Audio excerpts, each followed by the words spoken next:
This podcast is brought to you by On Track Studio.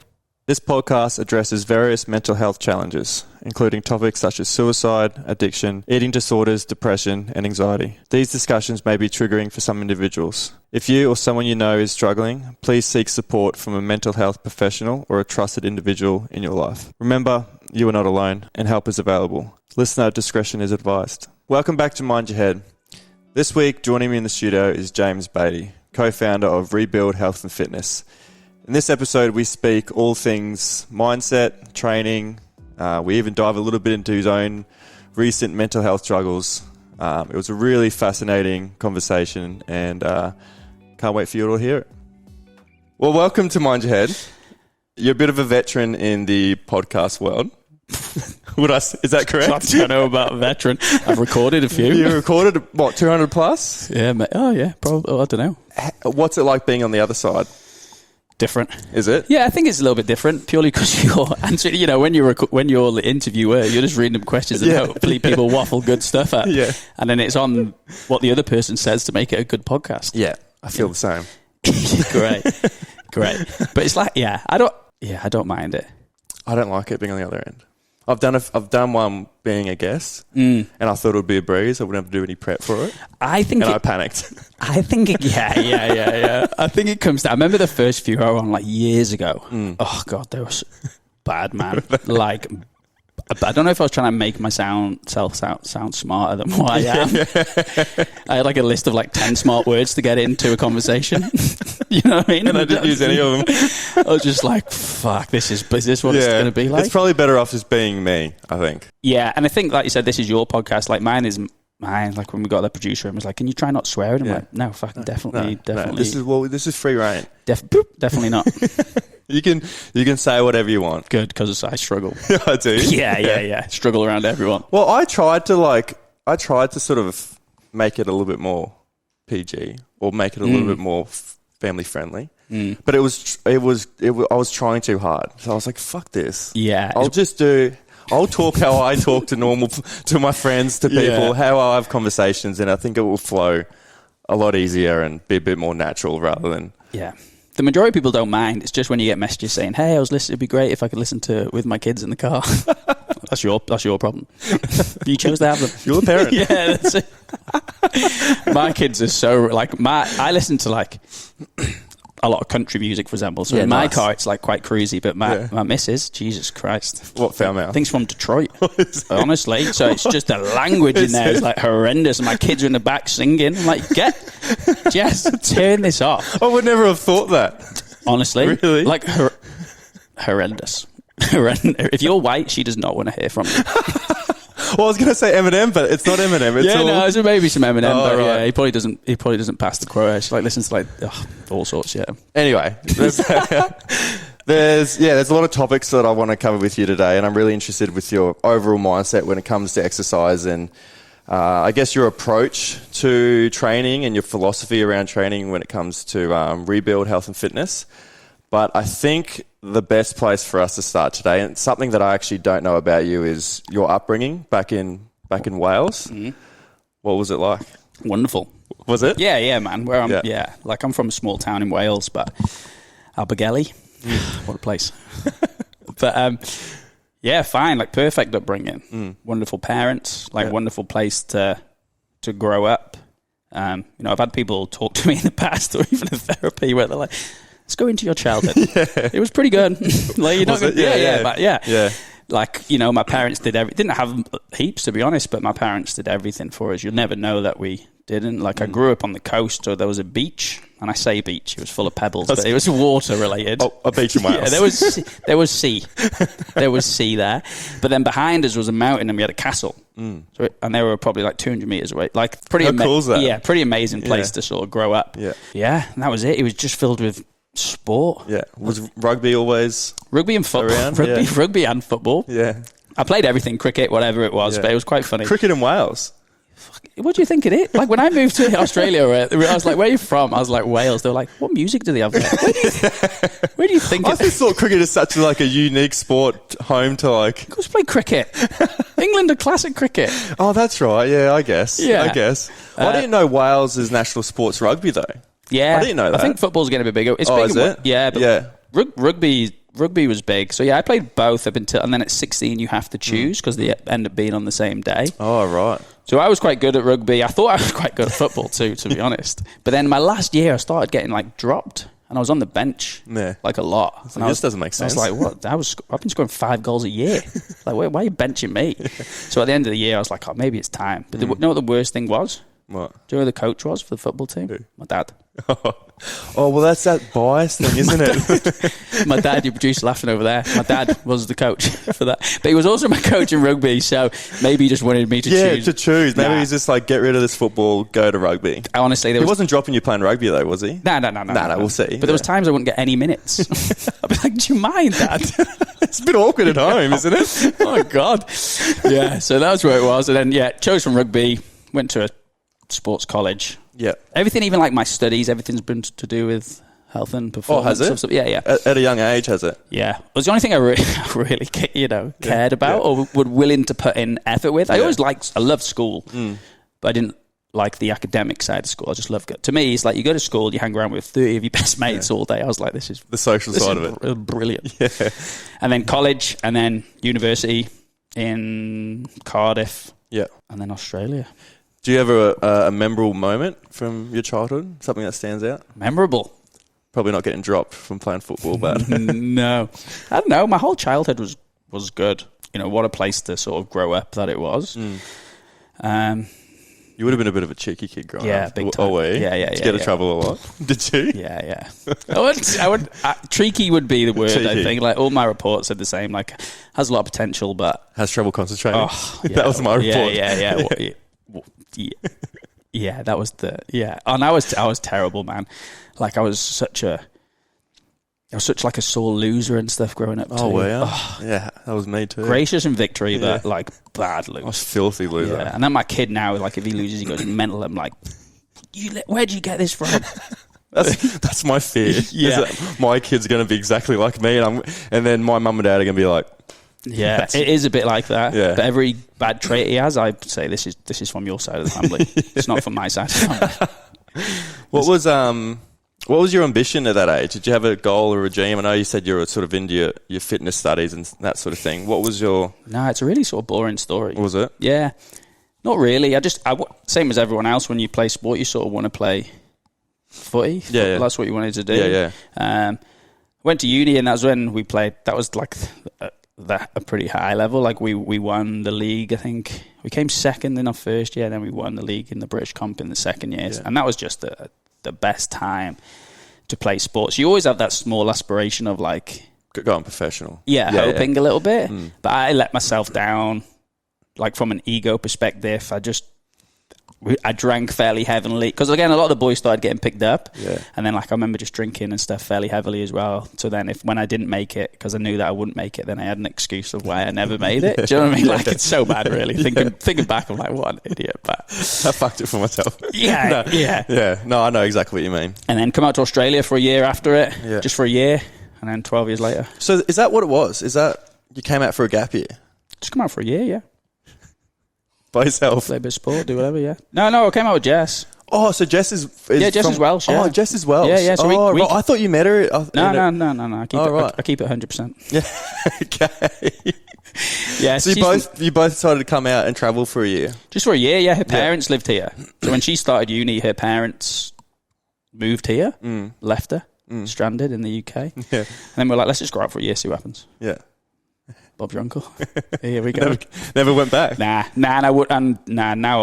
Yeah. Like I just wouldn't. This is what a place like Australia. It's the best. Oh, honestly. What was the transition like for you at the start? Was it? Fine. Yeah. Was it best? What was it? Oh yeah. Oh god, waking up it's sunny. Oh. No culture shock or anything. No, this is the worst. Everyone's happy. That's so good. Everyone's happy. Ugh, disgusting. So how did I know moving to a new country can be a little bit scary. I know you're with Jess and stuff, and you sound like someone that can make friends pretty quickly. Is that what it was like when you moved to Australia? Yeah, hopefully. I think once you start like working, or you start doing something, or you start playing sport, like I feel quite comfortable just chatting to people and getting along. I I can change my personality to sort of fit what I need to do at that point. So I've never found it difficult to sort of make friends. I've never felt alone necessarily, you know, like moving out here. So I found it quite comfortable. And obviously having Jess's parents here was a huge help. It would have been a very different story if we had to come and live in backpackers. So we had sort of a quite privileged way in at the beginning, but comfortable. So how did you make your way to East? Because that's how we met at East Rugby Club. Yeah, so I was supposed to play straight away. And then I think I broke my leg. Did you? Yeah. Look. It might have been before I got there. Oh, it's bad. Yeah, like 18, down the middle. 18 pins. I was on crutches for like 7 months. So where did you do that? Sydney. Did you? Yeah, I jumped off Coogee Bay Hotel roof when I was young and drunk. You jumped off the Coogee roof? Yeah, did you seen it? It's high. Yeah, I know how it is. My mate jumped off it and like... What were you thinking was going to happen? Well, he jumped off like... He'd been doing parkour for 20 and he braced his landing, did a roll and everything. Yeah. And I was like, got it. What did you just stiff leg? Down to the floor. It didn't come through the skin or anything, did it? No, but it's like snapped up my tibia like halfway. Like I was in hospital for a week. Went down there for New Year's Eve, the day before New Year's Eve. Did it that day and got out of hospital like 7 days later. Jess would have been like... Jess had to drive back on her own because I wasn't allowed to get in the car. You piece of shit. I was 21. So then... When that sort of recovered, that's when I started trying to play again. And then I couldn't straight away. And then I got pretty fit. Like after that, I found sort of CrossFit after I broke my leg. Yep. And that's when I got real fit. Working like big ranges of motion that I wasn't necessarily used to. Because a lot of rugby related stuff it's just quite tight. There's not through a range. It's all about like power. Like range of motion isn't really a thought about thing. Technique's not really a thought about thing. It's just shifting tin. Or it was sort of back then. Yeah. So I found sort of CrossFit and fell in love with that. And I remember coming to 2015, 2014 pre-season at East. And I remember just being fit, like fit. Yeah. Pretty but that was my first my first season too. Yeah. Fit and just strong. And I was just like, Yeah, you know, I'm in. Yeah. I've got the first half position now. Yeah. Well, that was Chucky. Yeah, it wasn't it? Yeah, I wasn't moving anyone at that point. So how did you find East? Did you enjoy that time there? I know you've still got really close friends from that club. Yeah, I loved it. We're looking today. The camp at the rugby club that I'm at just next weekend. A little bit different. Did you come to that camp where we went over the mountains with that big pole? 2015? No. But there's a picture of me, Milo, Lloydo, McKinnon and Aidan Kelly. Yes. That was the first weekend I'd met them. Yeah. And I'm still really good mates with them all. Yeah, that's now. so good. So, yeah, I mean, I loved it. I think it changed my trajectory in Australia. Like, I don't really know what I would do, you know, if I didn't join them. You know, it could change. And then, like, one step in a different direction can change like the course of your life, and I think joining East was part of that. I mean, it was a big 2015 though, like one of the best years of my life, but not one I'd want to repeat at any time either. You feel that? Yeah, 100%. Yeah, like the memories are good. Amazing, right? Do you have any favourite memories that we can share on the podcast? I know you said you can swear, but I don't know. Like, you better not. Yeah, we might incriminate ourselves. It was just every week, you know, every week, Yeah. and it was just a lot of fun. You were playing footy, and then you would just rip in. I think it was the most fun I've had during a rugby season. I think all the rugby seasons that I've had have been quite serious, and I've taken it quite serious. But East was very serious when you were training and playing, but I never had that outlet of like actually enjoying the rugby experience before. All the other times I've just gone like, oh, I just want to like go home, sleep, train, play, go. And I didn't really like immerse myself too much in the past sort of clubs in that social side of rugby clubs before. And people have told me how important it is and the friends that you make. And before I got to East, like obviously the rugby was like high level, but before I got to East, people were like, it's one of the best social clubs in Brisbane. And I was thinking, oh, fuck, how's this going to like go? Because I don't really get around it too much. You were fine. Yeah. But I loved it. Like I've still got like same with you. I've still got such good friends from that club, and all those seasons there were, especially 2015, was such a good time. Yeah, I think once you've been in the trenches with people, you know, on the field or even out of the field, and you just, even the trenches out of the you know, and you know the depths of someone. Yeah. You connect a lot deeper and quickly too. Like I think the first week I was there, it was like training, game. Yep. piss up at the end, social, and then the next week it was like everyone's first name basis or nicknames, or it was just like comfortable straight. I've never fit in so easily into a rugby team before. I think that's what happens at university, especially in the UK. Australia's a little bit different from a university standard because you usually live at home, where university is like America, and like everyone lives on campus. So the colleges and you stuff, just become friends very fast. Do you know what I mean? Like very quickly. But again, there's nothing. There's a lot of bonding time. A lot of bonding. A lot of bonding. Yeah, and it's great. But again, like one of my things I'll talk about a little bit later is that fact that I think you can have that balance too. You can be fit. You can be strong. You can be healthy-minded, and still have a good social life, and still eat food, and still drink. Like you can do it all. Where I think we tend to live in a society where it's like all or nothing for periods of time. It's like those two ends of the extreme. It's either all this or all that. Yeah, and it doesn't need to be. No. But we will touch on that. But you mentioned earlier that you got your injury and you got really into the CrossFit. When did the idea come about that you wanted to buy a CrossFit gym and sort of get into that competitive fitness industry? Well, it didn't really. So injury came. I was a PT at the time, just a PT, QT, like at university. And then the CrossFit gym just opened up down the road. So I was like, I'll just give that a go. But I was just PTing. And then I sort of went through, your PT, and then you're sort of a fitness manager, and then like I ended up like this regional manager for the chain. So I went sort of corporate. And that time I met Sean Carroll, my business partner. Met him at a competition first, and then went and trained at his gym, which was CrossFit 4178. You did a CrossFit competition? Against each other. Oh, did you? Yeah. Oh, nice. There's a picture of us two together where we didn't know each other or didn't talk to each other. Yeah. They were just in the same picture, which I think is quite cool. That's sick. Yeah, it's quite cool. And then went to train at his gym, which was CrossFit 4178. And then he was at East as well. So, and then there came a time where he was like, what do you reckon of coming on? And I was quite comfortable in my job. You know what I mean? I had holidays and sick, and I got a decent enough wage. I was like stable, And I was like, nah, it's not really worth it yet, And then it went a little bit longer. We saw each other a lot more. And then I remember my work was going through like changes, and people were getting the sack around, and I got offered a promotion to take over multiple people's roles. And on paper, you'd go, oh, this was a big move, but the money is never big. You know what I mean? I'm not taking 3 people's wages, The responsibility is big, but the wages aren't coming together. So I remember I got offered it. And then the day I got offered that promotion is the day I quit and rang Sean. I was like, let's do it. I'm in. Like, I'm in. Let's go. Like, I'm all in, yeah. And then since that day, it's been all in. So I took over with Sean of CrossFit 4178, and that's when we started rebranding to sort of rebuild to make it health and fitness when I sort of took over, yeah. How challenging was that sort of early stages of running a business, those early years? Again, my personality is I'm in. Like, I don't have this, even now, like, it's a big risk with the new one that's come in. I don't have this thing in my mind where I'm like, oh, this is the risk, it's not going to pay off. Like, I have this mindset of I will make this work. Like, I will make it work. So I was in, and the hours that we were working was just ridiculous. Ridiculous, but it was all good work to me. Yeah. Like, it was, I own my own business with one of my best friends. Like, it was growing. We could see the growth consistently on the way up.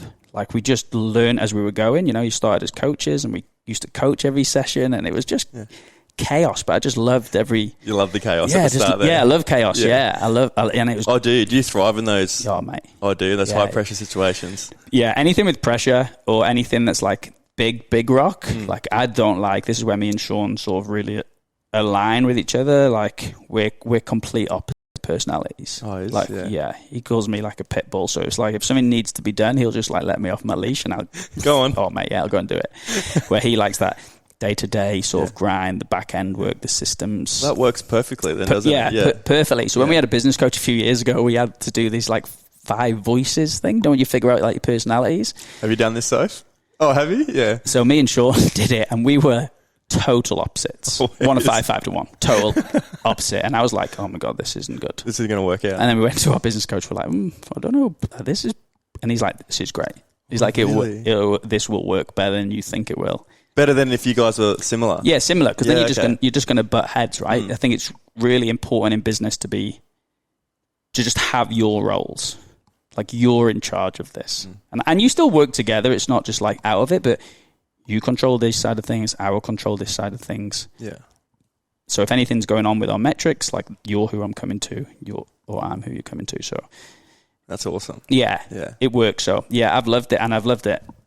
Every day. Yeah, I've loved it ever since. So I said at the start of the show that I think your training philosophy and your approach to training is a lot different to any other gym that I've come across. What was the inspiration and motivation to make that decision, and how did you come up with it? Did you think there was a gap in the market? Did you think there was a sort of an old way of training, and this new way needs to be looked at differently? Yeah, I think there's a few places that do it really well now, but I suppose we came from just a specific CrossFit gym, so it was old school sort of programming, methodologies, really high volume, a lot of intensity, but it wasn't really looking after everyone. You would make some exceptionally fit human beings in CrossFit, but you would leave a trail of broken people behind you, but they don't really get marketed to. So as a whole, even people listening to this podcast now, I say CrossFit, they have an opinion of what that is. And depending on the relationship they've had with it, is if it'll be positive or negative. So when I come in, my background's from a sports science background. I like metrics. I like the periodization of things. I like analytics. So then we just started to mold, and Sean's an extremely good programmer. Like, he's pretty special. So we just started to develop like a little bit of a hybrid between the two. So we really sort of use structured periodized programming for everything that we're doing, be our strength cycles or our conditioning pieces. And we need to make it important that there's actually metrics that we can follow. So, so we started recording everything that we did, like every weight you do, every jump, every run, everything's recorded objectively, so you can actually measure and quantify progress. So to me, there's no point. There's exercise and there's training. Exercising is amazing. It makes you feel good, gets your heart up, makes you have a sweat. But it doesn't have a direct purpose for progress. Where training has a direct purpose for progress. Yeah. And most people are motivated by progress. So how do you make them see the progress objectively? Because you'll go through stages of training like we all do, and you subjectively just feel low. Motivation might not be there. You might not be killing it what you feel like. We've had people come to me and go like, I'm just not feeling it. I'm like, hey, let's sit down. And I'll pull up all their metrics for the last 4 months. And I'll go, hey, you may not be feeling great, but objectively, look at these graphs. These, because these things don't lie. Yeah. And I think as human beings, we subjectively let the way we feel dictate how we are objectively.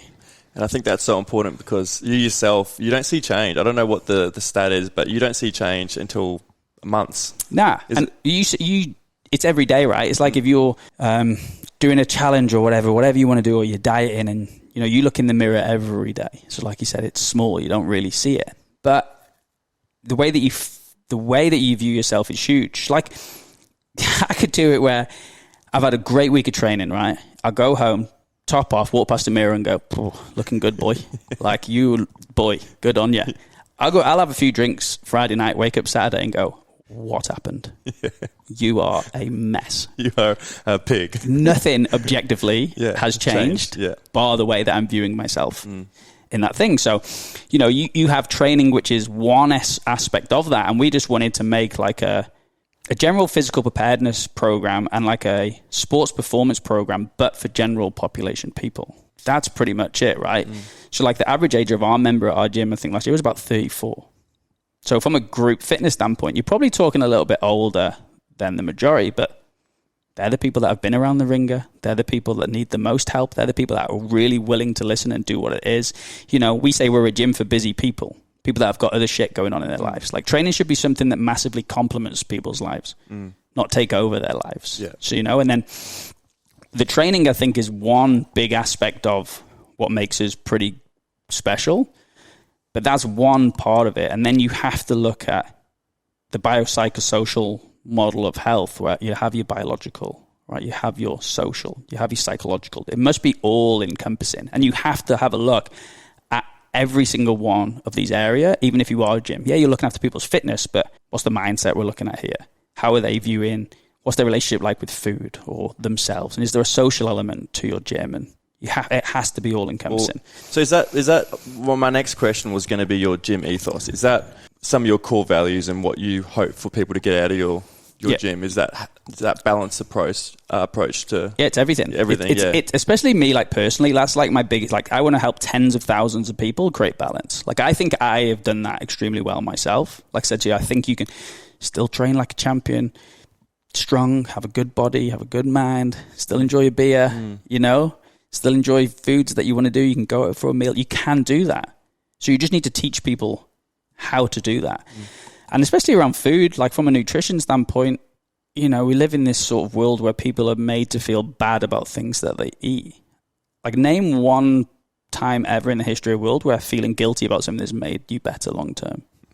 Just doesn't exist. So first thing we'll do is try and eradicate guilt from anything. Oh, mistraining. Fuck. So what? Great. You know what I mean? Oh, I had a bad meal. All right, sound. Has anything happened? No, you'll be all right. Yeah. Go to the gym tomorrow. Yeah. Mate. So these are conversations you have with your members? Yeah, for sure. Yeah. Like I've got nutrition hubs. Like I said, I think that's why we started the podcast. It was just to give people like, hey, let's just take a step back a little bit. Like we live in this world. Like most people that I deal with are like, I don't know many people that have been out of a state of dieting.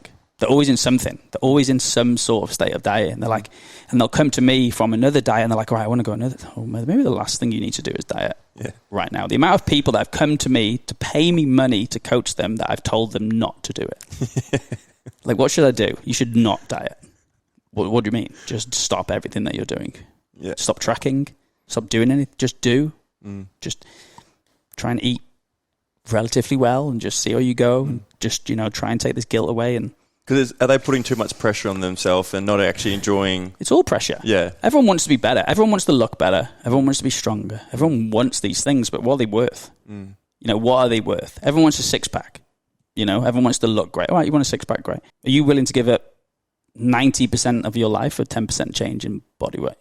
You might short-term, but once you get there, you realize that it's not that good. Yeah, it's not worth it. Nah. Like, I've been lean enough where I'm like, my stress levels are high, my sex drive's gone. Like, I'm just like, but it's all right because I look ripped. But it affects everything else. It affects everything else. Like, you can be any shape you want and be fit and strong. And, like at my gym, for example, or our gym, should I say, I'm like highly against like challenges. And it's great. If you run challenges at your gym, wonderful. Okay. I think there's different ways that you can do this. But I think if the gym is a place where people go to manage their weight, the gym will always be a punishment. The gym should never be a punishment. This is the problem. The gym should be the most empowering place on planet Earth. Do you know what I mean? Like, the fuck have I got the right to tell some other human what they should or shouldn't look like? Who the fuck are you? Do you know what I mean? And we live in a world where, like, fitness professionals believe that people want to be like them. Don't want to be like you, mate. You suck. No one wants to be like you. Cheer up. Yeah, just try and give people a little bit of their life back, and then do things long term and consistently. Our average membership length is 2.8 years. It's quite a long time. Industry standard in Brisbane is around 7 months. Well, I always say people don't stay in a place for nearly 3 years on average if they're not making progress and not enjoying training. How's that process been, creating that positive culture and community at your gym, and I guess making people feel welcomed and in a safe space? Because I know you're pretty strict when it comes to negative energy or toxic. Again, people listening to this think, oh God, these guys are knob. No. But we're probably one of the only gyms that I know of in Brisbane that we don't let people trial our gym. You're not allowed to trial our gym. And we refuse memberships from our gym, which is people go, oh, it's great. Culture is really important. It is, though. It really is. And this isn't malicious, like, hey, you're not coming to my gym. Some people come and they just like, they just want to exercise. Go and do a boot camp. Nothing against that, but it's going to be a lot cheaper for you to do that, And then sometimes, like, energies just don't match. So we have, like, a big process before you can come in my gym. Do you understand what we're about? Can I generally help you? Do I think I can generally help you? Do you like what I'm selling to you? And then if they do, it's like, all right, then we can go in and we make sure that we can look after people as well as possible. So you can't just walk in a door and trial it. So what is the process when you sit down with a new member? Give all my secrets right now, man. So people will usually ring up to like be a member, or they'll email through, and then we will have a call with them, discovery call. That's when I just try and find out a little bit about them, their history, their injuries, what they've done. I start telling them a little bit the process of our programming, our prices, things like that. Because again, that's an important thing in business. Like, can people afford to do it? Not everybody can. And then after that, that's usually when we'll make the decision of like, yeah, let's meet, which is more than the majority, you know. And then after that, we'll then get them into the gym, and then we'll run through like a 45-minute presentation. Oh, really? Yeah. To each member? Every single person that joins. Really? Yeah. Like, no, yeah, this is a huge thing for us. Yeah. Because I get to then sit with them for 45 minutes, 40 minutes, depending how much I like to talk. Or one of my sales team will do it. And we'll go through everything. So by the time they've finished that, they know exactly what we're about. They know exactly what we're looking for. They know the culture we're looking for. If I've got a really worried mum coming in, for example, that's 37 years old, that hasn't exercised in a while and is feeling really down on herself, and I go, hey, 60% of our members are female, about 80% of them are parents, and the average age is about 35. They're going to go, why? You know? And then the goal is that mum comes in, for example, like she comes in, I've just gone off topic a little bit, but she comes in and then she's nervous at the beginning, which it can be overwhelming. And then say her name's Shannon, right? Shannon comes in. Shout out Shannon. Shannon. And then 6 months later, another Shannon is stood at the door. Yeah. Nervous, mum, hasn't got any. And then that compassion to be like, hey, I was you 6 months ago. I promise it gets easier. And then people just come in. So it ends up just being a hell of a lot. Have you seen that happen? Yeah, all the time. Yeah. Like all the time. So it's a hell of, compassion is a really big thing for me. Like the floor has to have compassion. And compassion isn't just letting people take the easy way out. That's not it. It's being caring enough and kind enough to do it. And then self-compassion sometimes is doing the hard thing in the first place. Does compassion come easy to you? Didn't used to. But then I went full circle. What's that? Too compassionate. Are you? Yeah, no one fucking got any fucking results because I was just like, don't worry about it. It's all good. Yeah, everything. No diets. Yeah. Whatever. Don't do what you want. Yeah. So I did. I have gone full circle through like some qualifications where I used to be like hard ass. Yeah. Then to this point of like, hey, everything's okay. Which is great to an extent, but you can go so far when you're teaching people that, and they can start to feel really good about themselves, but again, they don't get the result that you promised them that they could get. So again, I like that Brene Brown quote, and if there's anyone listening to my podcast, listen to this, I bring this up all the time. Bring it up. But it's like, self-compassion is having a soft heart but a strong back, Brene Brown talks about. So it's like doing the hard thing is the most compassionate thing. You know what I mean? So I think that's like really important. Like, think of future self. Don't always give you the easy way out. Like, do the hard thing, because that's where the result is at the end of the day. This will come up in a little bit. But from your experience and seeing the change in your members, how important is exercise for your mental health? I think we'll go just for your members, and then we'll talk about your...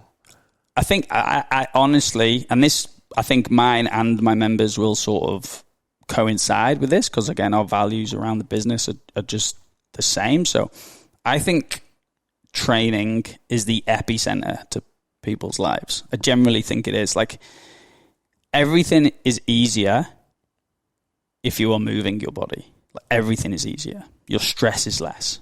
You know what I mean? You're performing better. And I'm genuinely a worse person. Like, genuinely a worse person.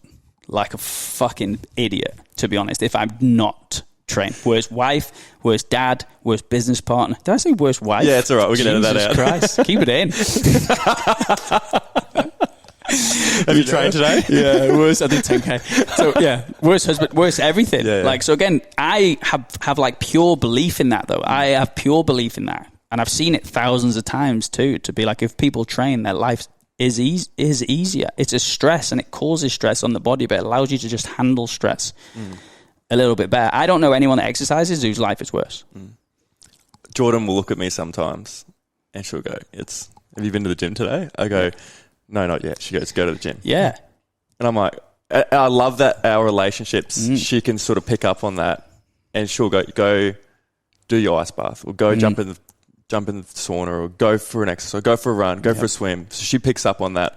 And as soon as I do it, I go, oh, yeah, I am a different person. Yeah. And again, it's not always exercise. It's doing something for yourself, which I've been quite bad at in the past, but just doing something for yourself is going to be the thing. What are some common mistakes that you see people make when they first begin their fitness journey? Is it around nutrition, mindset? Just all out. I think the majority of people try and change the world. They're like, too quickly. I'm in. Yeah. How many days a week are you going to train? 6. Yeah. What are you going to eat? Nothing. Like, it's just like chaos. I'm just like, whoa, one thing. Yeah. Like one thing at a time. You know, it's that habit stacking where if you do one thing, you know, if you train, the next meal you eat is usually a little bit better. Your sleep is usually a little bit better. I've got training in the morning. You're probably going to go to bed a little bit earlier. Yeah. And then you're going to get up and you're going to train. You know, so it's the knock-on effects. I'm like, just get in. And I think some people are probably pushed too hard into getting lots done. Again, they're taking the guilt away from things. I'm going to come 6 days a week. All right. Well, how many days a week you been training? None. Yeah. All right. A couple of things here we'll talk about. One is the fact that you've already put in your mind now that you're going to train 6 days a week. So when you train 5, you're going to feel guilty for not getting the 6th one done. Why don't you say you're going to train 3? And if you get 3 done, you win. Yeah. If you get 4 done, amazing. Well done. The other thing, again, you go to the science things. There's an adaptive amount of volume that humans have to hit to make the progress that they want. Right? This is individual. Okay. I can't even figure this out for my members because everyone has so many variables. But we know there's like an MRV, which is a maximal recoverable amount of volume.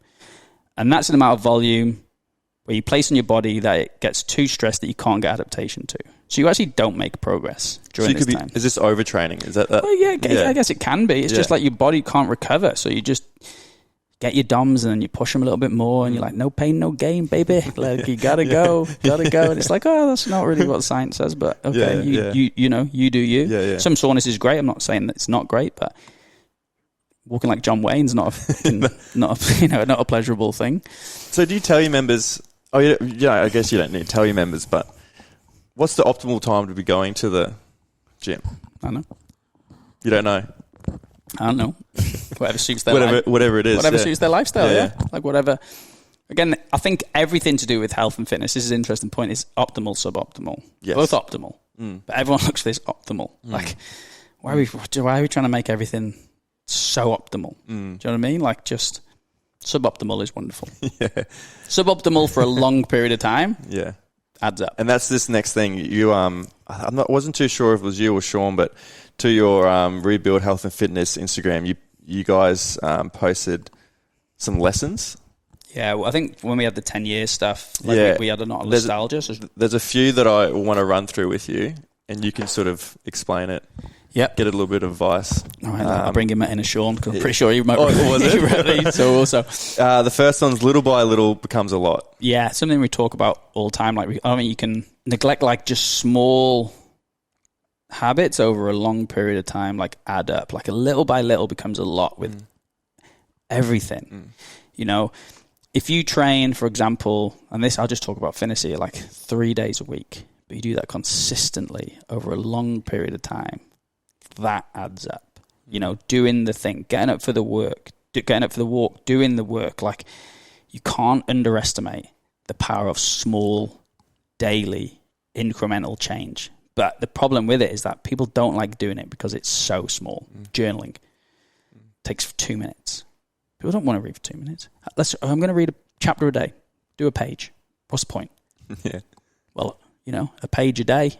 365. Just them things, and they hugely add up. It's that consistency over intensity. I tell my friends is everything. Yeah, everything.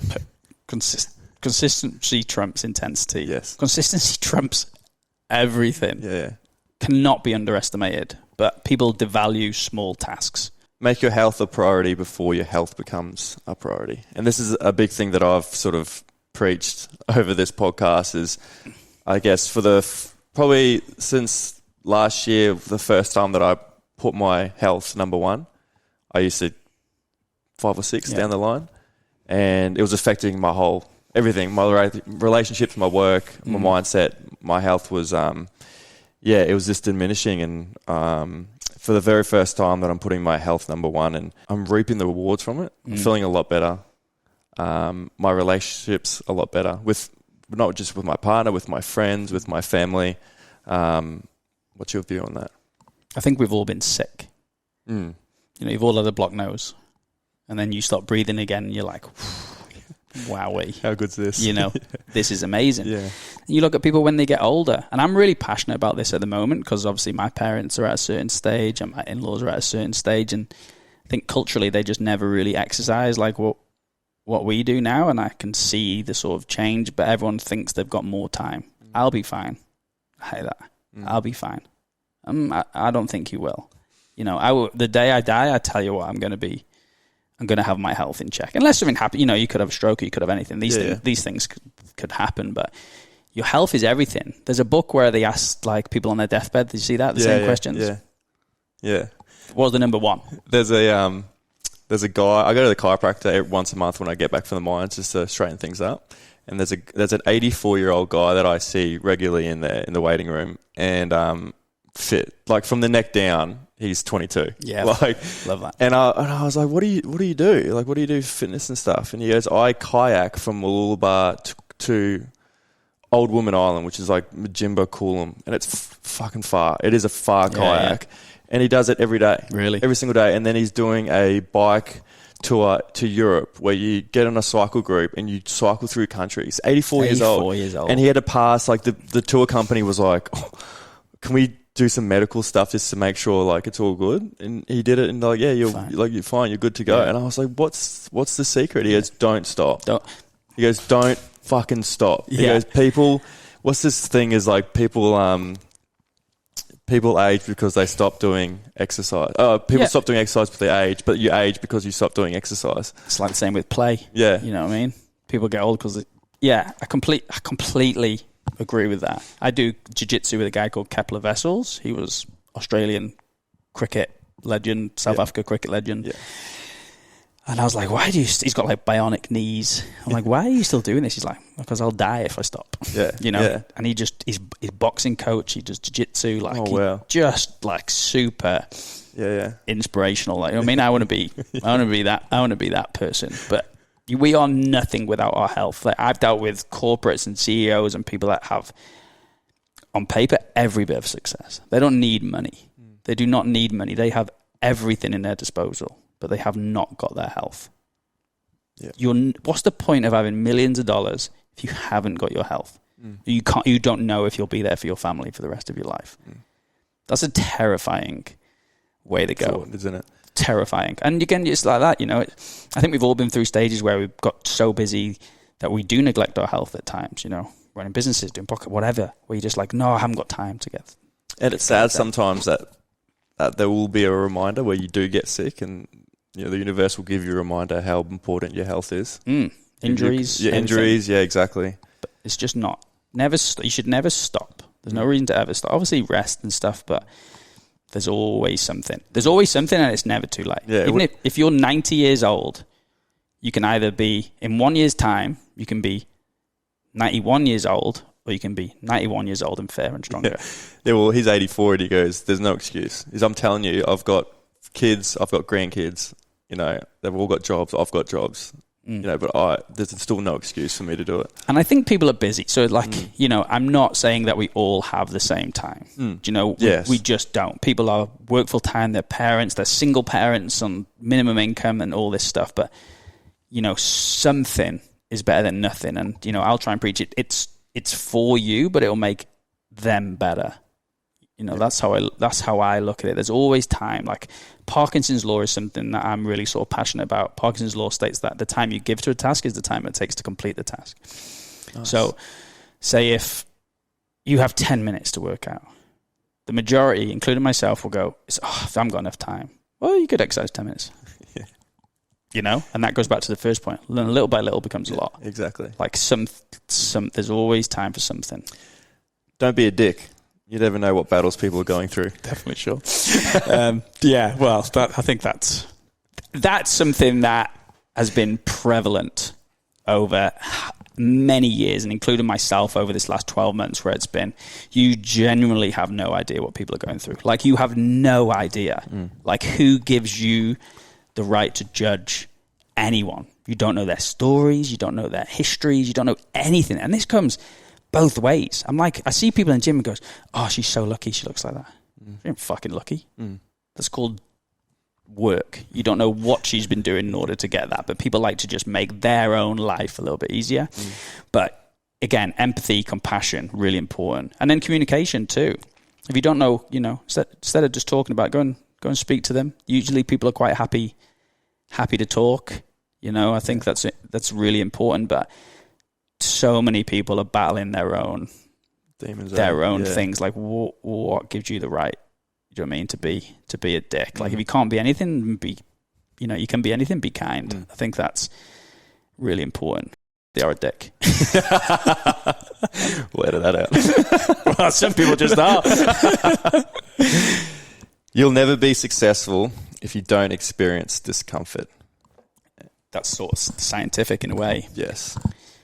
To build muscle or to build fitness, you need progressive overload. That's increased stress placed upon the muscle. There always has to be a point of stress where on the other side of it is progress. Like I love being uncomfortable. Like comfortable is when I have issues.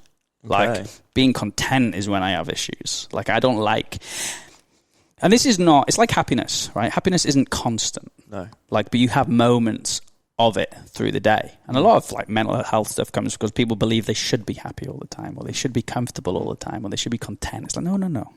Like look for these bits of being uncomfortable. Because I promise you on the other side of that is progress. Business, life, relationships. The amount of people I'm not a relationship psychologist now, by the way. But again, the amount of people in relationships that I know these days and age that will just throw it in a little bit easier because it's getting to this point where it's uncomfortable. Fuck, relationships are uncomfortable, mate. Like, super uncomfortable. Like, it requires, like, anything else you want to be successful at requires a lot of work. Yeah. Successful people are successful for a reason. No one's success has got an easy ride there. I think it's funny at the moment, like the Logan Paul, Jake Paul. I talk about them because they're like hit the town. It's like, have you seen what the work they've done over the past like decade? Like how much? I've seen that all the old school stuff. But even like back in the day when people would do like this, for example. Look at this setup, right? You got a producer over there that'll edit all this out and do. This is hard. That's you know what I mean. It's people are like, all you're doing is press and play. No, it's not. It's not. This is like this is graph. Like you have to be. It's like in it for the long haul, isn't it? Like yeah. Unless you get to a point where you're happy and you're just like, I'm earning good money and I'm comfortable, wonderful. I wish you all the best with it. But my personality is just like, push it. The gym.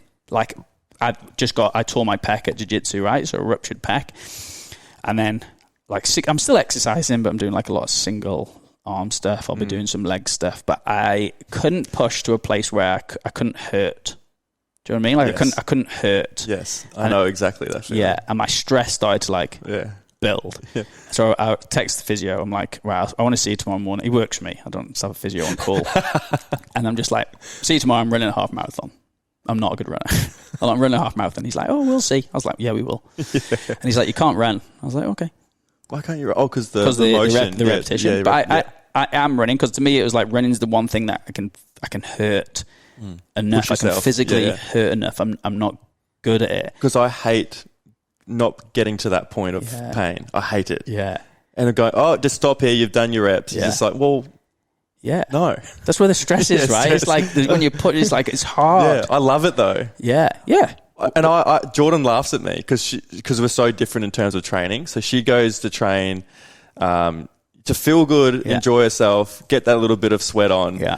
I go to train to vomit, and she'll go vomit. To that point of like I'm walking out of there, like got the head spins and stuff, and she's like, what? I'll get home and I'll lay on like the cold tiles, and I'll be like, you have the fan on me. She's like, why do you do it every time like that? I go, but if I don't do it like that, it's the other side. I honestly feel like it's a waste of time. Even though it won't be a waste of time, in my head, I'm like, if I don't push it to the absolute limit every time I go, I feel like I'm not getting the most out of it. Again, it's each person's their own. But I on that, talk about training, right? I've never been in the middle of training going, fuck, this is fun, man. I'm having a good time. I'm having a good time. How long is the workout? 20 minutes? Make it another 10. Like, ever in the history of the world, right? No. So I always say, like, training shouldn't always be fun. It should be fulfilling. And what that fulfillment looks like to you is different. But when you've put yourself in a shed, You know what I mean? And you come out the other side, like you're fulfilled from that. Yeah. And if you do anything less, your personality, then you're not going to have that fulfillment. Can be just, do you know what I mean? So fulfilling over fun, I think is important. That's a good point. Learn to say no. So sort of only putting time and energy to things that serve you. I'm terrible at this. Are you bad at saying no? Yeah, I'm at the Sunshine Coast 10:30 on a Sunday morning. We were saying this too. Like, I walked in here going, "Why the fuck are we at work on a Sunday?" Yeah, no, I'm only joking, but no, you're not. Again, no, I am. But again, a good example. And I am honestly, I'm bad at saying no, but I am definitely getting better. Sean's amazing at it. Is he? Yeah, he's sort of really good, and Sean's helped me over the last few years. Like, because again, the way that my attitude is into stuff, like I go, I'm like everywhere. I'm up and I'm down, and he'll go sometimes like, "Hey, like go for a walk." You know, have you thought about breathing at any point? You know, so he's been really helpful for me over. Yeah. I think that's right, and it serves you in what aspect? Like, we only have so many hours in a day. We have to be protective. So one thing I've got really good at saying no to, which I used to be really bad, was going out drinking. Oh yeah. So I was like 2015 prime example, like yes man, all through uni, yes man. You want to do something? Yeah. My answer was never no. I was yes the whole time. But again, that gets to a point where it just doesn't serve you anymore. So you have to think about the next thing, like what does it do to serve you? But I'm not going to sit here now preaching like I just spoke about rugby. Will you come down and help? Yeah, sure. Yeah. I'm all in. You know. Does it go back to that thing you were saying that you love being in discomfort? Yeah, you love having things on. I like being busy. You like being busy, yeah. But I think this is a really good point. It's the fact that there's in your belief, you believe there is good stress and there is bad stress, right? Exercise is a stressor. Good stress is the work I'm doing at the moment, you know? Bad stress might be an argument with a friend or relationship stuff. The body doesn't know the difference between those. So it's all stress. It all goes in the same bucket. And eventually that bucket will fill and you will fall. Yeah. So then you need to do things that you say no because they're not going to serve you within that moment. Because again, it doesn't matter if all your stress is good. My last few weeks getting this place, super good work, super stressful work. It doesn't feel like stress, but then I'm crashing, you know? So it's all the same. It's got to be careful with that. So environment is everything. And I think you've sort of nailed it with your approach at the gym. Yeah. Well, environment is absolutely everything. I think you read the book Atomic Habits. So this is the bit. So I'll keep it brief. So, you know, I think it was the Vietnam War, right? And a lot of I think it was like 60, 70% of American soldiers come back like... Even more, I think. Yeah. Something more, yeah. So heroin addicts. So then President Reagan set up some rehab clinics, I believe. So then the American soldiers would come home, go to rehab, and then go back to their families. And what they realized is like 90% of the American soldiers never relapsed. But if you put someone from the street who's a heroin addict into rehab, 90% will relapse. And the point of it is the fact that you're taking someone from the street where they became a heroin addict, rehabbing them, and then putting them back into the same environment and expecting a different result. Yeah. Where they were going from Vietnam, they were coming into the rehab centers, then going back to their home lives when they were happy and different people. Didn't have that temptation. It was like, you weren't going back to Vietnam. Yeah, that's it. You're going back to a loving family and 100%. A different society and different culture and stuff. Yeah. So environment with everything, with your, you know, with your friends, with your family, with your business. I think environment is not, if so, one of the most important things. It has such a huge influence on what you do in your life. The way that you communicate, us two sat next to each other now, this is like a nice environment, so it helps. You know what I mean? Like, it just generally helps. Yeah.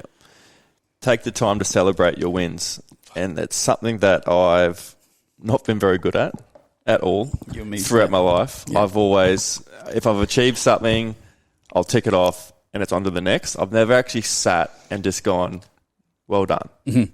Pat yourself on the back, enjoy it, soak that moment in. Even if it's a short amount of time, I've never been good at it. Even doing the podcast, like, it's going well. I've never just sat there and gone, oh, I'm actually really proud of myself. Yeah.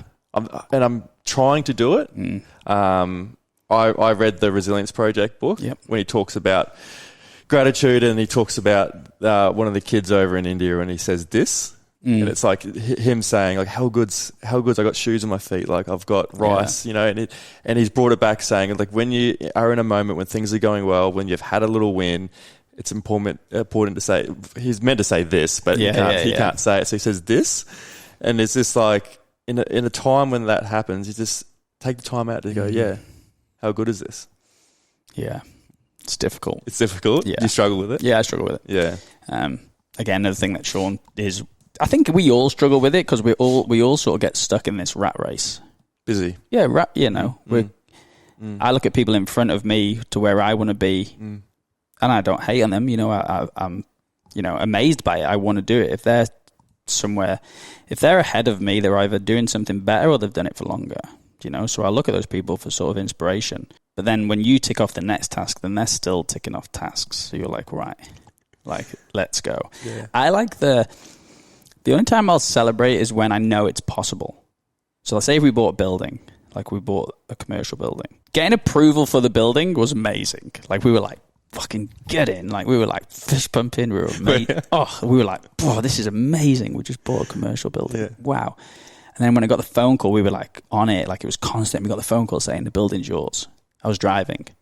I don't know what I thought, but I thought confetti would fall from the roof of my car and people would just... Balloons, yeah, everything. Champagne. And, I thought, fucking, what's going on here? And I just drove and picked up my kids and then just drove home. So I'm the same. I have these unrelenting standards that I'm just like, the next. But there has also been times when you do give yourself space enough to do it.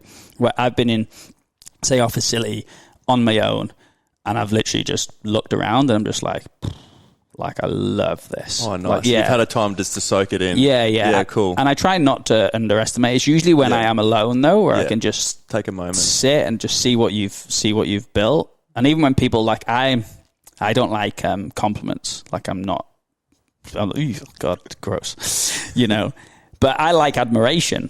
So I would rather someone speak nicely about me to somebody else than speak nicely to me about me. Yeah. You know, like I think that says that you're doing something right. If someone comes up to me like, oh, I spoke to this person and they've said, I go, wow, that means a lot. Yeah, that means a lot to me. Yeah, admiration means a huge amount. But yeah, I'm definitely the same, trying to get more moments of like, wow. Again, because we're doing pretty well. Like, you are. You're doing very well. Yourself too. Like, you know, as a whole, like my friendship group, you know, a lot of them, like they're doing. Yeah, they're nailing it out there. Yeah, they're doing sort of great stuff. You know what I mean? But apart from Kerwin, I don't know what he does. Nobody does. Nobody does. A really good topic that I want to talk about with you is action precedes motivation. And like in my head, I've always gone away from motivation. I've gone for more discipline. If I relied on me feeling like I need to do something, it would hardly ever happen. Most of the time, I don't feel like jumping in the cold plunge. I don't feel like going to the gym all the time. Yeah. But I sort of bring it down to discipline. And that's how even Jordan's, I never thought of myself as a disciplined person, but Jordan's said something the other day and she's like, you've got to, what she say to me? She's like, you got to not hold other people to your own standards. And I said, what do you mean? She goes, if someone doesn't want to have the same discipline as you, you've got to accept it and be okay with it. And I was like, do you think I'm disciplined? And she goes, you'll go gym every single day that you're back from the mines. You'll have your times you wake up, times you eat. Yeah. And I'm like, oh, that's just... But is that just not a habit from you being a child doing that your whole life? I think so. You know? Yeah. That's just part of who you are, right? And even from a biological standpoint, like if you've got up and you've trained your whole life and you've had times where you've had footy training, you've had to get gym, you've had to eat, you've got to be your sort of disciplined to do that. That just builds. Yeah. I've never relied on motivation though. Nah, motivation. Because I always like to join. I actually don't feel like doing it. Yeah, again. Because why are you doing it for? It's not fun, is it? Yeah, and I'm like, but I have to do it. Yeah. Like I need to do this rather than like feeling motivated. How do you motivate? Yeah, I'm the same. I don't really like motivation. I don't. Oh, you don't? No. I mean, how many times there's three of us in this room now. How many of us have been to sleep and then gone tomorrow morning, fucking 5K is getting nailed, or I'm going to do 100 push-ups when I wake up. You're just like, tomorrow, everyone's going to get a shock. And then I wake up in the morning, you're like, fucking dreaming.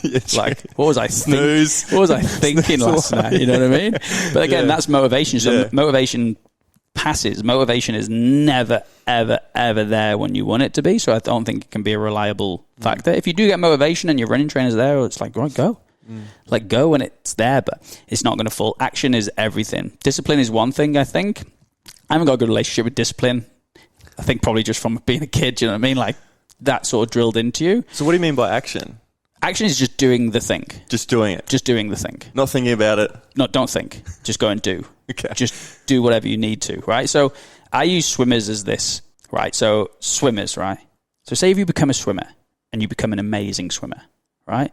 And you go to the Olympics and you win bronze. Still no one's going to fucking know who you are, right? So they're so intrinsically motivated in order to do that, right? Do you reckon any swimmer is getting up at 5 a.m. going, I'm going to go and stare at a line for 2.5 hours up and down a pool? Nah, they're not motivated, but that's the action they need to take to get better. Yes. By doing that consistently, they start to get better, right? Now they're a little bit more inspired because they can see the progress that happens from the action. Do you know what I mean?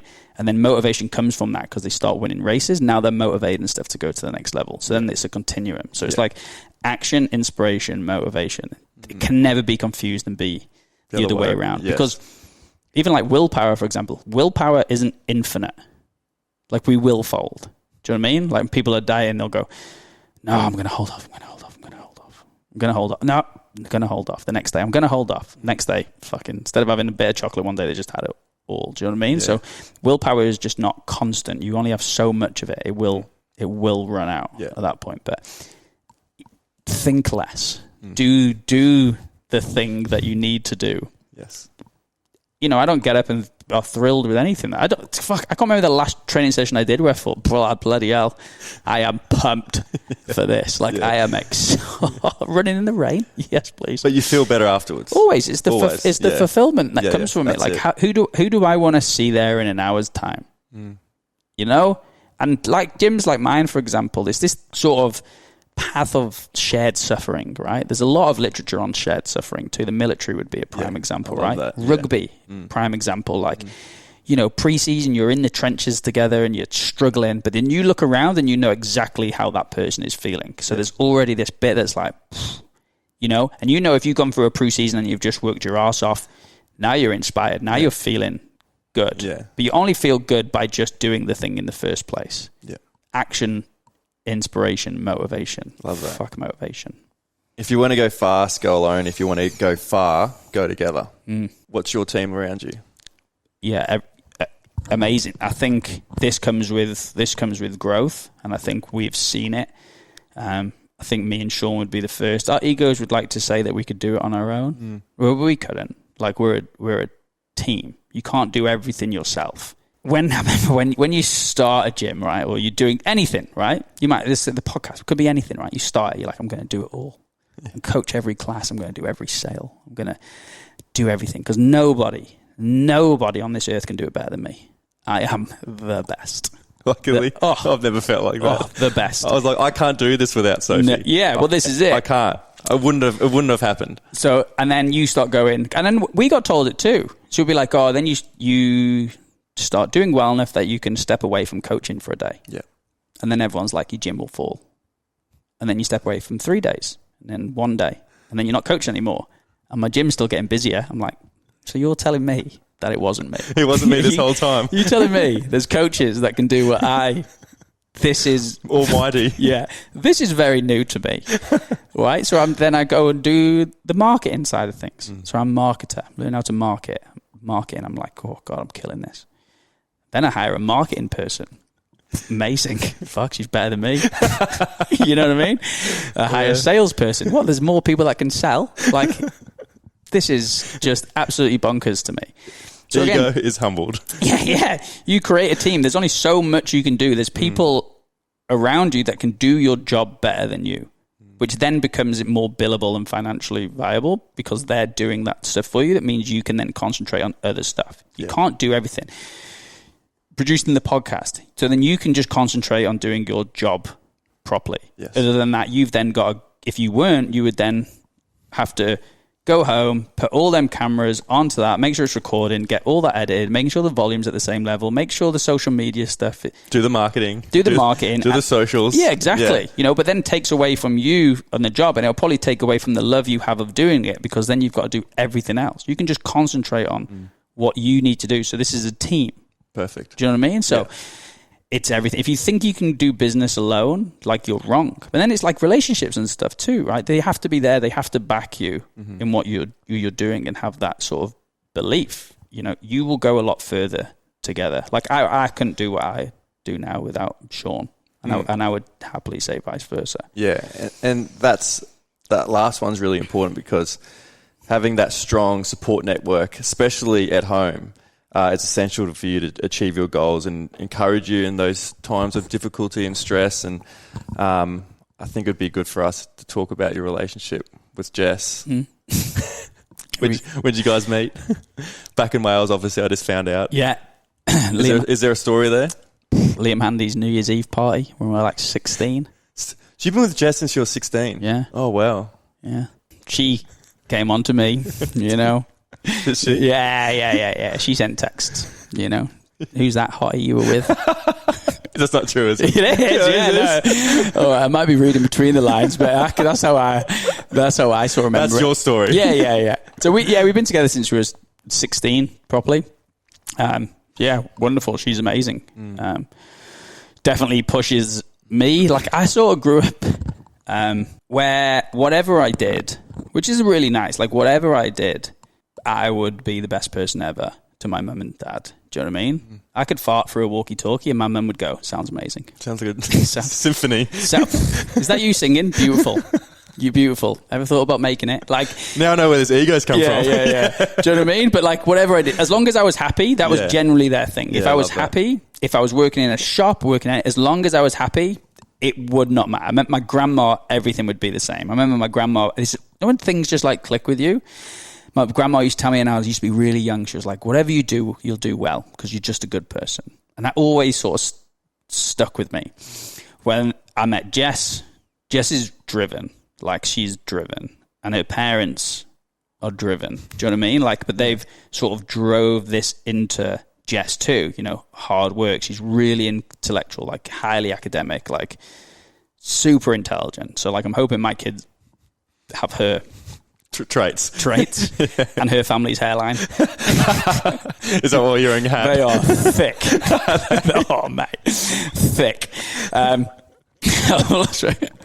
But yeah, super academic, really hard working, and I've sort of been inspired by that. And I guess over time, like, just through osmosis, you start to like blend into each other. You know what I mean? Which I've then been driven enough to go, hey, so I will start pushing what I need to do.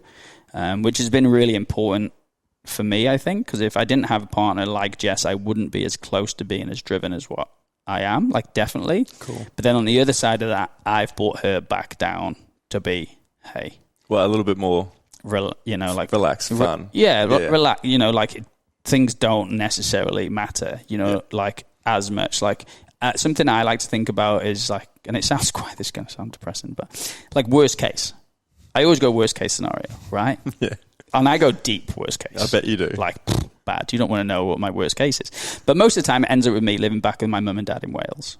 If that's the worst thing that could happen in my life, I'm pretty privileged enough to do that. Yeah. I think that's important to remember, to just be like, if you're hating anything, it's like, you can change it. And I also like the fact of humans are, and they may not think they are, but they are powerful enough to change anything in their life. And I mean that in terms of, like, I'm married, kids, business. I could just book a flight to Vietnam tomorrow and be done with it all. I wouldn't ever do that, but I could be. I have that power enough to do so, and I think having that, but then staying for the reasons that you actually love it in the first place, go a hell of a long way. But yeah, great relationship with Jess. Yeah, she's beautiful. What has fatherhood taught you about life and about yourself? That I'm not as important as... How many kids you got? Two. Yeah, I think having children is it has its challenges, but you wouldn't change anything for the world. Like, my kids, they've made me the angriest I've ever been. Like, ever been in my life. Some of the stuff that's... You're two girls. So I've got a boy and a girl. Boy and a girl. So 5-year-old Alfie, he has generally made me angrier than I've ever been. Like, I've heard stuff come out of my mouth where I'm just like, wow. I like it demonic. But I've also never loved... anything more.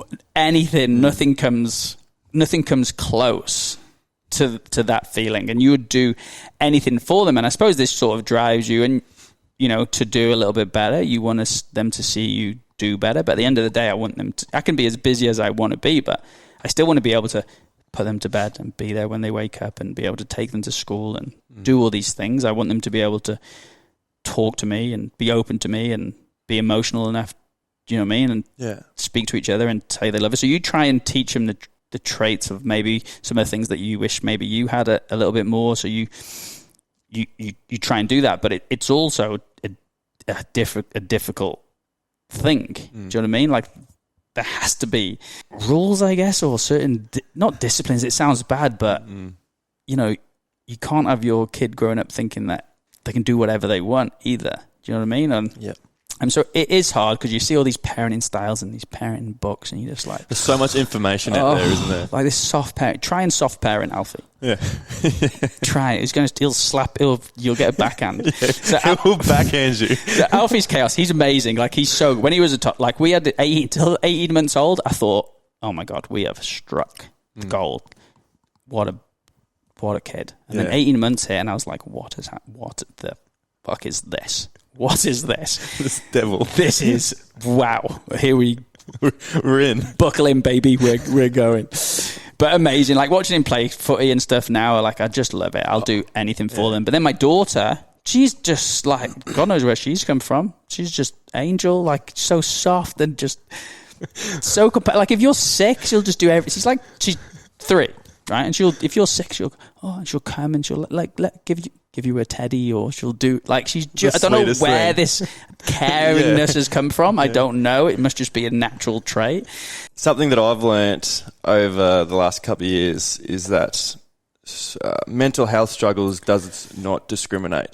It can affect anyone regardless of their background circumstances. And when we met up, I had no idea that you were sort of recently going through your own issues with your mental health. Do you want to share? Yeah, I don't mind that. Like, I think I said to you then, it's quite, when you're in a good place, like, it feels like nothing's ever going to happen again. So, when you've been in a dark place, which I'll sort of talk about, but then, I've been to therapy and I've been in a good place. I'm like, I could therapy you. Don't worry, but like, I'm fixed. Don't worry about me. I'm sorted. You're like, I'm going to be good forever. And then you're not good over that corner.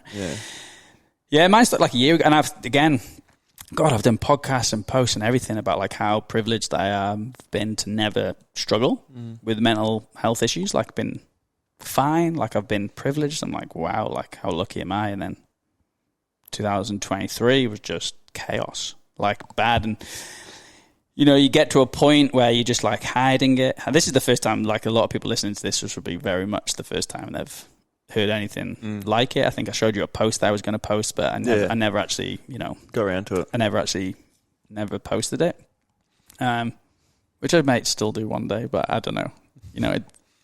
It's pretty big. And then I just got to a point where it was just really bad, like really bad, to the point where I just broke one day, like just completely broke. And I was like, to Jess, just broke. And I was just like, I need help. And she's like, what do you mean help? I was like, I need to go and see someone. Like, I knew that it wasn't right. Like, I knew that it wasn't good, but I also couldn't put my finger on like why it was like that. That was the bit that was difficult. Defining a reason, because I think you said to me, you're like, I've got a job, I've got a career, I've got a beautiful family. Yeah. Like, I've got that, but what is it? And that was the difficult thing too, because then you would listen to everything. And it's like, this is why I dislike things where they say like, exercise is medicine. It's like, no, it's not. I get what you're talking about, but it's not. Go to me, it's like, oh, people listen to podcasts, do that. Got one. Exercise, do that.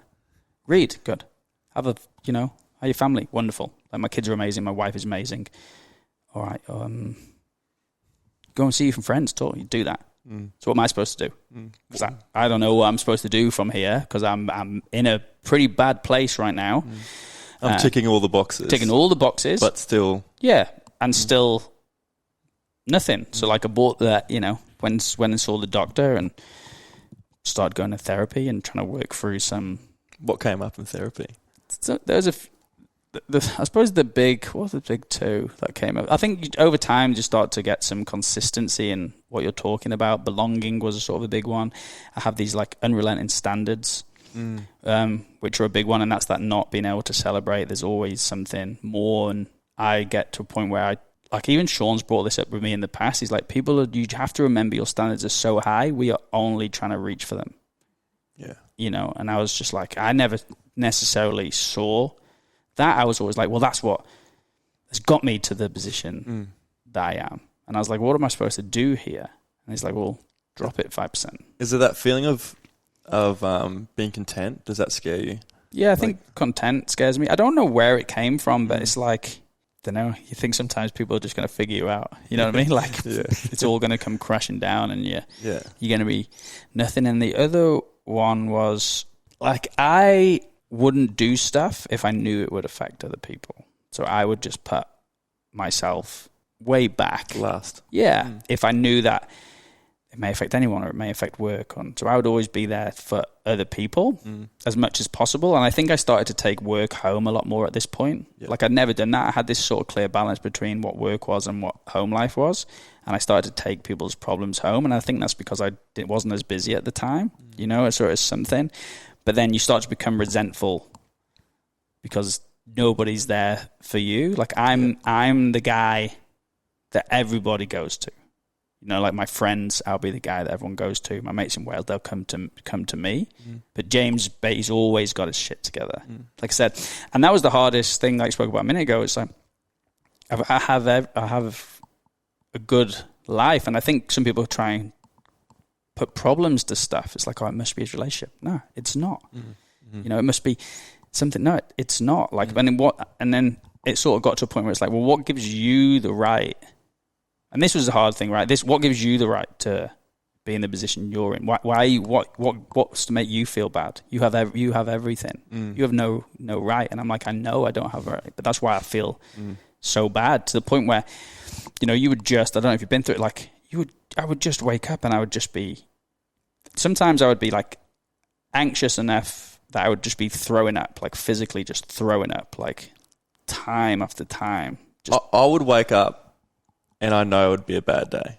The moment I'm like, fuck, I'm in a mood. This is going to be a shit day. Yeah. And then it is for the rest of the day. And I'm like, fuck, why was it?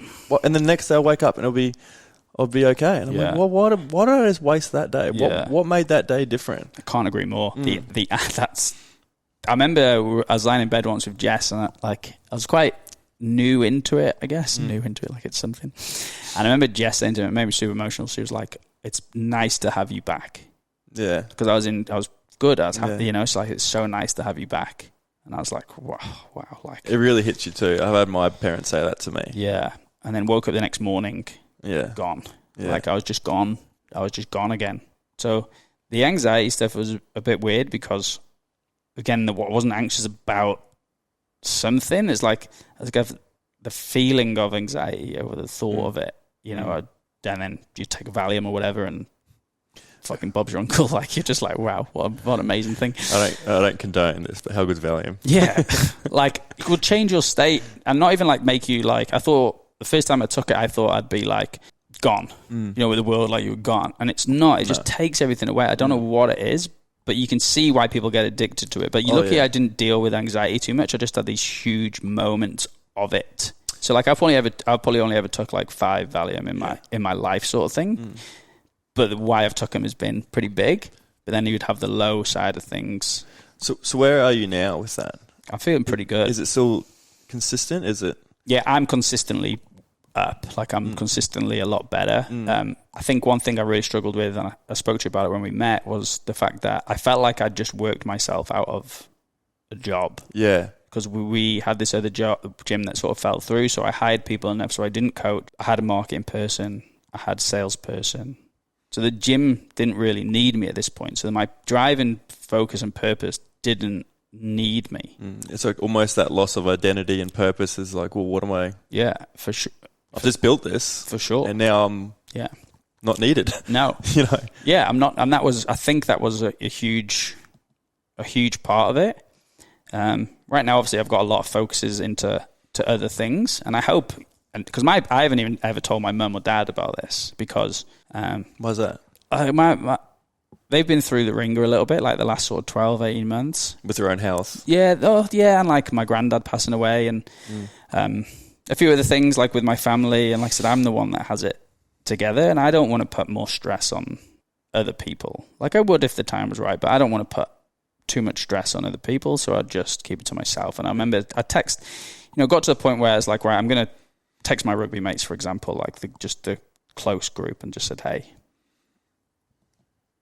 this is what's going on. Yeah, I am struggling about it. And I had a couple of mates and I had Jess and I spoke to a couple of friends and a couple of people at the gym. So it was like people were You let people know, yeah. Yeah, I let people know, and then, it starts to sort of change things a little bit. And I think talking about things does help. At the beginning, I'm like, nah, it won't help. But it generally does. It generally does. Yeah.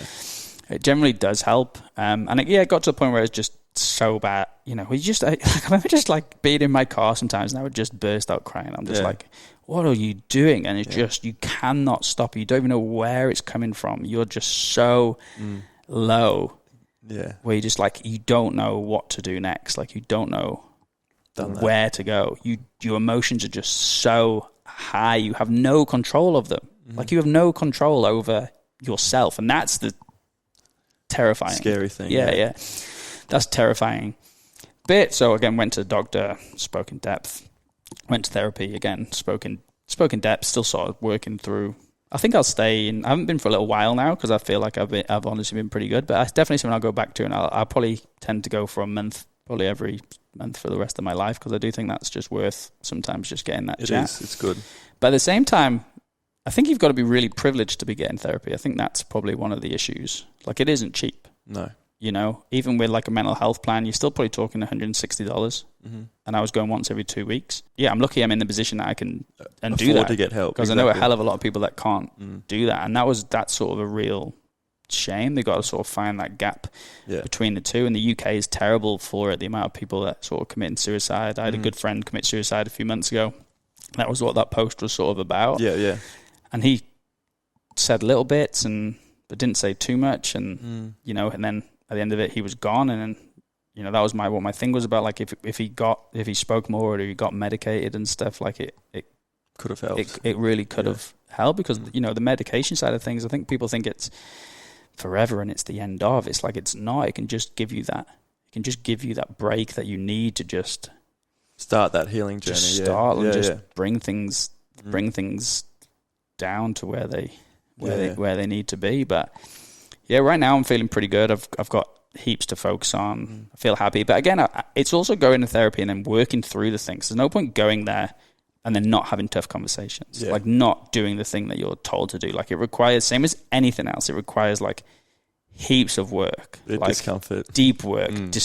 Heaps of discomfort. So you have to then speak to the people that need to be spoken to get you into that better position. And usually people are pretty good with it. But and it's also clear. Like I thought I was hiding it very well, but then people that know you, they're like, oh well, something's up. You're not too.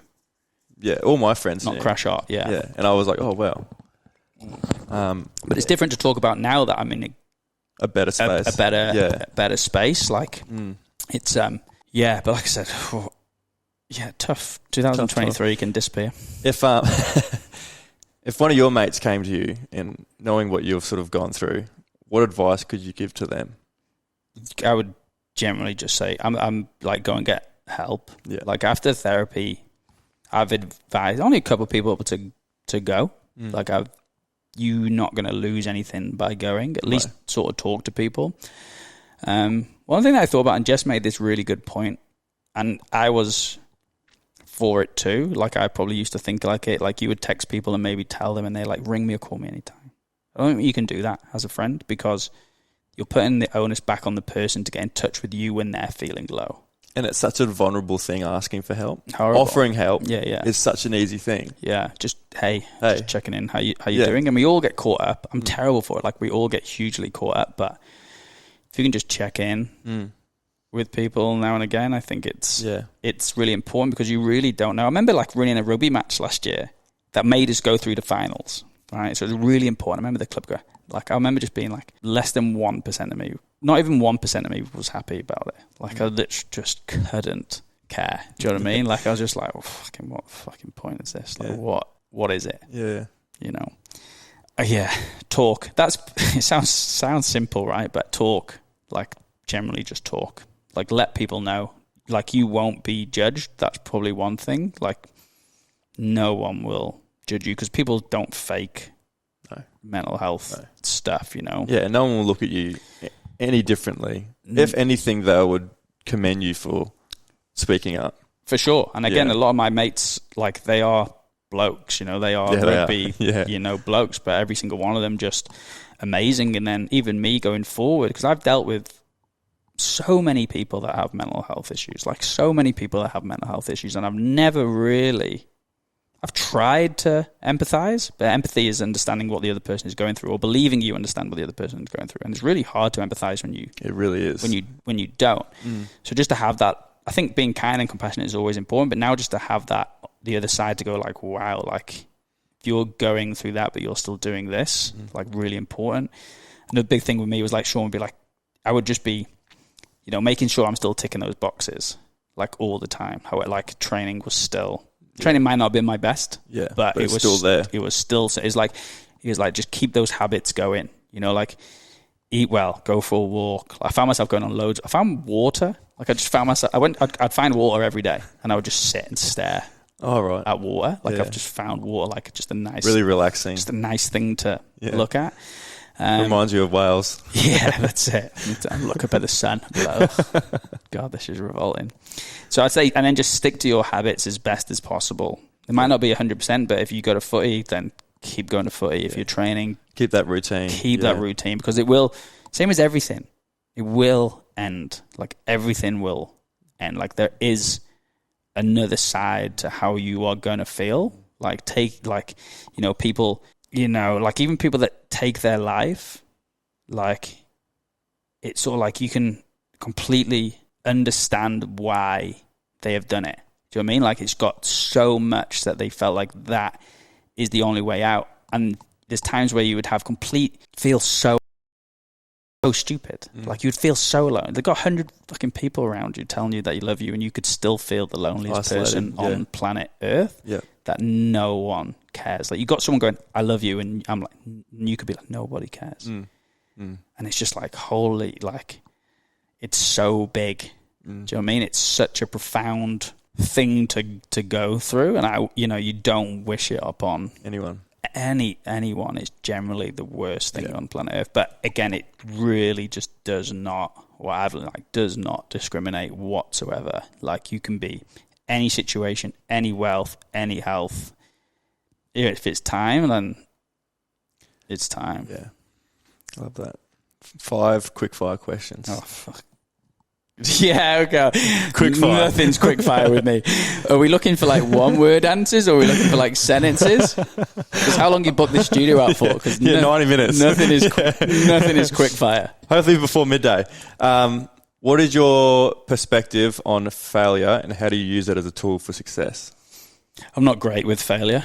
Like, you hate it? Yeah. I'm not a fan of it. I will fail, though. Like, I know that you need to fail in order to be successful. So I'm trying to adapt to just knowing that you have to lose. Like, you have to lose in order to get better at anything. Jiu-jitsu is a prime example. You go in there thinking that you're going to win constantly. You go to sleep. You're gonna suck. Like, you have to get used to losing if you want to be good at anything. Yes. Love that. How have you defined your success? I'm sort of looking towards maybe your business. Define success. Yeah. How have you defined success? How do you know when you're successful? But just wanting to go into work. Okay. I think that's really good. Like, I generally just look forward to going into work. Yeah. Love that. Yeah. What are your 3 non-negotiables for living a healthy and full life? Just 3. Everything's negotiable. Training. Train like you must train. Non-negotiables. It's tough. I don't know. What are yours?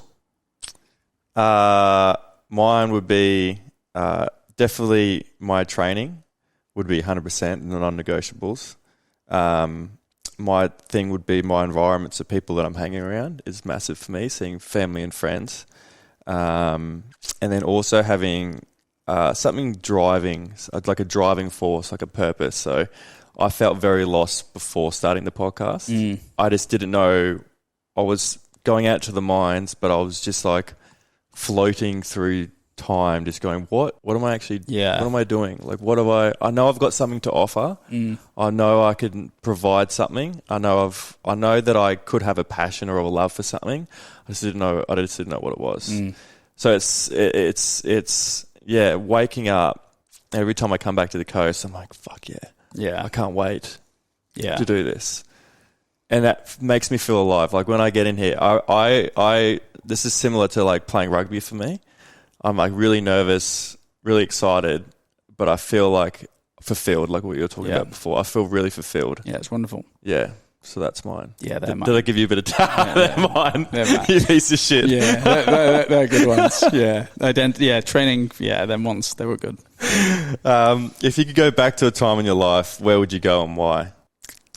I should say something that was that my wife and kids will like. 2015 East season. Yeah, I'd go further back. I'd go back to my first year in uni. First year in uni? Was it fun? What a time. Honestly, what a time. So you know what your thing is. You're doing your thing. You're doing your fitness. Yep. What advice could you give to someone who's struggling to find what their thing is? Again, people talk about passion, right? Like find a passion and follow it. I think you heard of Ikigai? It's like a Japanese proverb. I have, yeah.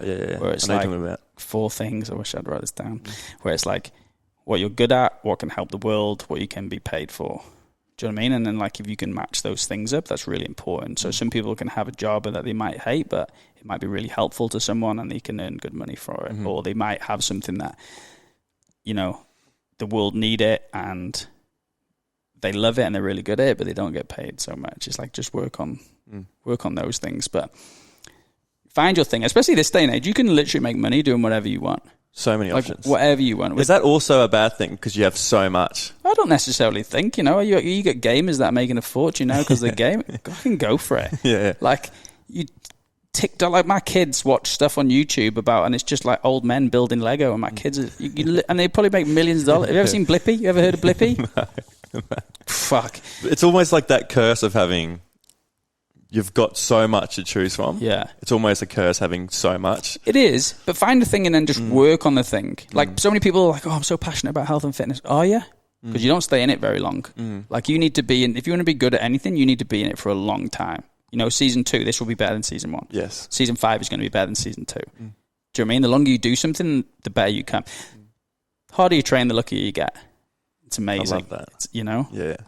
And just to finish off, this is your quote that I want to finish off with. On those tough days when it feels like you don't want to face the world, fight to keep showing up. Some way, somewhere, somehow, show up. Find the strength in asking for help. If the struggle persists, reach out for support. We're all in this together. That's nice, isn't it? It's from you. Yeah, no, I remember writing that. You remember writing that? Yeah. I love that. That was like my let people know that. Yeah. I'm not 100%, but I was like, I didn't want to give too much away. I love that. No, that's good. So I've got a closing tradition of the podcast. Are you familiar with it? No. So I get loved ones, family, friends. They send in questions for the guests. Yeah, what? My family and friends? Yeah. Fuck. Yeah, right. I don't even. So speaking of fucking Kerwin, he's funny. Eh? Where is he? He goes, how was your experience moving to a new country and adapting to a different culture without friends or family? Sort of discussed before. We sort of discussed. It was fucking easy for you, wasn't it? But culturally, really, no, because Kerwin, people like Kerwin. Like, there's not many Polynesian people in there in the UK. So Yeah. that, I think Australia and the UK is, but just not where I was. It's so like multicultural. Like I'm fascinated by other people, like other people's ways of doing things. Mm-hmm. Like Kerwin, love him to death. But you ever walk around the shopping centre with him? Oh my God. What's he like? It's just, the like Fiji time. Yeah. It's like you've got nowhere to be. Yeah, it's just strolling. If you go to like the McDonald's with him, he'll pretend he's never been. So he's like looking at the menu. It's like, you've been here 6,000 times. I know you've been here. Yeah, and he'll like look, and he'll start asking people like, "Oh, have you got any specials on today?" It's like just order, man. Everything's like, I'm just like, quick, man. Let's go. This is from Sean. Carol. Business partner. Yeah. Friend. Yeah. Hey mate, so you're often referred to as the weakest link at Rebuild. What would you say is a trait of yours that others may consider a weakness, but you consider a strength?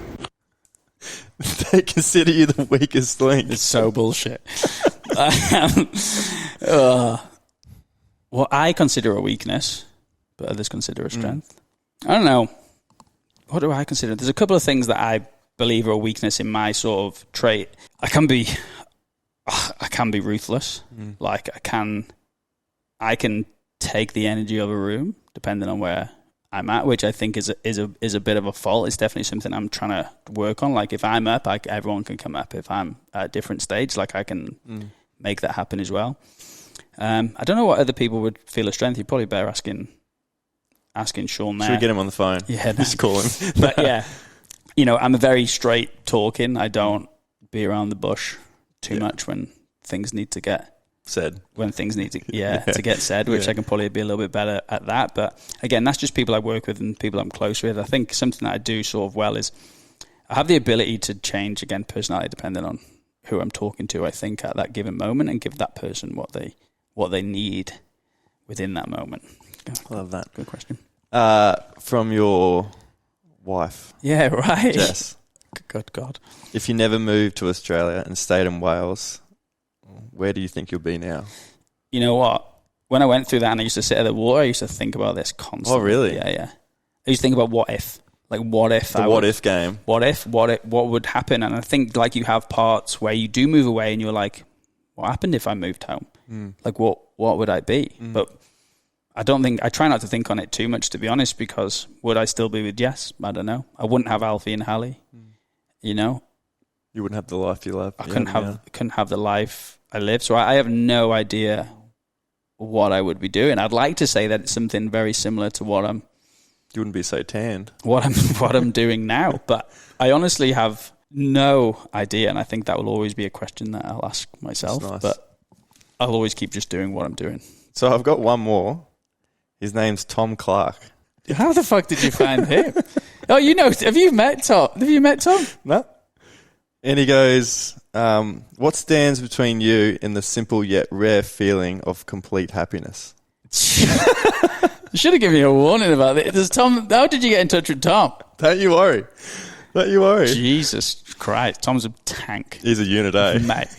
He's one boy. You know when everyone's like, they know tough kids? When it's got like... Is he tough? Mate, Toughest? No, yeah. Really? Yeah. Like ex-Marine, used to go and fight Somalian pirates. Then he was like an MMA champion in the UK. He's like black belt in jiu-jitsu. Really? Yeah. He's a twin as well. There's two of them? Yeah. Both black belts. Like, honestly, we'll crush your soul, in a bit. But, yeah, what a bloke. You'd rather have him on your team? Yeah. What a bloke. Good question for you. What stands in between me and happiness? Well, yeah, what stands in between you and the simple yet rare feeling of complete happiness? I don't think anything stands in the way. Like, I do have moments of happiness. Like, I will try and celebrate those moments of happiness. Again, like I said before, I don't think living in a constant state of happiness is good for you. I think if you have purpose every day, you love the people that you live with, you love the people that you work with, I think that's enough. More holidays, I don't know. More money, more gyms, more problems. God, they were deep. They were like super deep questions. That was nice. I got a good research team behind me, so yeah. Shout out Tom. Tom Clark. If you found him, you would just go onto all my posts, and then the person that abuses me the most would probably just be Tom. Yeah, suck less. Like come second at jiu-jitsu comp, suck less. Well, you get a Well, purple. one day you'll be able to fight him. Yeah. You'll have a little wrestle with him. Nah, I've tried. Have you? Yeah, and I'm purple belt now, and I'd like to think like if I went home, I'd be, Yeah. just levels to the stuff. Thanks for joining me today, James. Thanks, mate. It's good. I'm really been good. No, it's good. I'm really proud of what you've done. Oh, thanks, mate. I from appreciate it. Knowing you back then, and obviously not being too connected for a while. I think, listening to the podcast, I know a few of the boys do. Like Greggy got me onto it. Yeah. Like some pretty unique and special episodes back there. You know, like it allows you to definitely. They're definitely thought provoking at times, and I think just the willingness of people to talk as well in this situation is something, and that's because you do your job well, to be honest, because it's not easy to make people speak about things, even like what I've just spoke about. You bastard. But that's the thing. It's like, it's breaking down those walls, especially with men. Like, I find with women, they're a little bit more forthcoming with it, depending. But with men, I think it's like that, breaking that barrier down, and you're not going to get judged, or no one's going to laugh at you, or no one's going to think you're a weirdo, or anything, those sort of afterthoughts that you think about it. So it's been great. Yeah, I think you just put yourself as like a leadership, so you tend to just think that you must stay there. But actually, just by being a bit more vulnerable, like, people will lean into you. Do you struggle being vulnerable? Oh, like you wouldn't believe. Yeah. Does it get easier? Has it gotten easier? Yeah, I think so. Yeah, The more you lean into it. Yeah, definitely. Vulnerability is not something that's there for me at all, just from even growing up, I think. But it's definitely something, not that I'm just getting better at, it's just something that generally helps. Yeah. Cool. Thanks, mate. Thanks, Jimmy. No one called me Jimmy. I know.